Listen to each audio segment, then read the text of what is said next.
16 મેને રાષ્ટ્રીય ડેન્ગ્યુ દિવસ હોય ભાભર તાલુકાના કુવાડા ગામે આયુષ્માન આરોગ્ય મંદિર ખાતે વિશ્વ ડેન્ગ્યુ દિવસની ઉજવણી કરવામાં આવી હતી।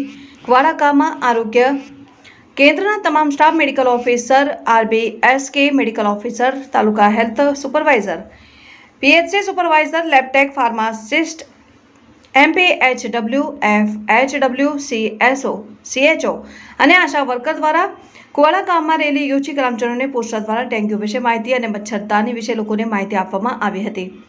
રાષ્ટ્રીય ડેન્ગ્યુ દિવસ નિમિત્તે ગ્રામજનોને ડેન્ગ્યુ કઈ રીતે ફેલાય છે, ડેન્ગ્યુ ન થાય તે માટે શું કરવું, અઠવાડિયામાં એકવાર ડ્રાય ડે રાખવું, જેમાં પાણી ભરેલા તમામ વાસણો ખાલી કરીને અંદરની સપાટી સાફ કરી મચ્છરના ઈંડાનો નાશ કરવો અને પાણીને ઢાંકીને રાખવા અંગે આરોગ્ય શિક્ષણ આપ્યું હતું। રાષ્ટ્રીય ડેન્ગ્યુ દિવસ અંતર્ગત બનાસકાંઠા જિલ્લા મુખ્ય આરોગ્ય અધિકારી ડોક્ટર BP સોલંકી, જિલ્લા મલેરિયા અધિકારી ડોક્ટર JH હરિયાણી, ભાભર તાલુકા આરોગ્ય અધિકારી ડોક્ટર રાહુલ ચંદેલ, પ્રાથમિક આરોગ્ય કેન્દ્ર કુવાડાના મેડિકલ ઓફિસર ડોક્ટર નિકિતા પુરાણિયાના માર્ગદર્શન હેઠળ કાર્યક્રમ યોજાયો।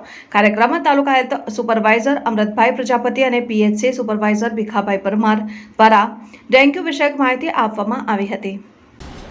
ઓકે, ભારતમાં દર વર્ષે 16મી મેના રોજ વિશ્વ ડેન્ગ્યુ દિવસની ઉજવણી કરવામાં આવે છે, જેના ભાગરૂપે આજ રોજ પ્રાથમિક આરોગ્ય કેન્દ્ર કુવાડા ખાતે આરોગ્ય કર્મચારી દ્વારા રેલીનું આયોજન કરવામાં આવ્યું હતું। તેમજ પ્રાથમિક આરોગ્ય કેન્દ્ર ખાતે મચ્છરદાની ડેમોન્સ્ટ્રેશન, ગપ્પી ફિશ અને પોરા નિદર્શન કરી સમાજમાં આરોગ્ય શિક્ષણ આપવામાં આવ્યું હતું। આ રેલીમાં સૂત્રોચ્ચાર કરી અને પત્રિકા વહેંચણી કરવામાં આવી હતી અને સમુદાયની અંદર ડેન્ગ્યુ શું છે, કેવી રીતે ફેલાય છે, તેને અટકાવવા શું કરવું જોઈએ એની સમજ આપવામાં આવી હતી।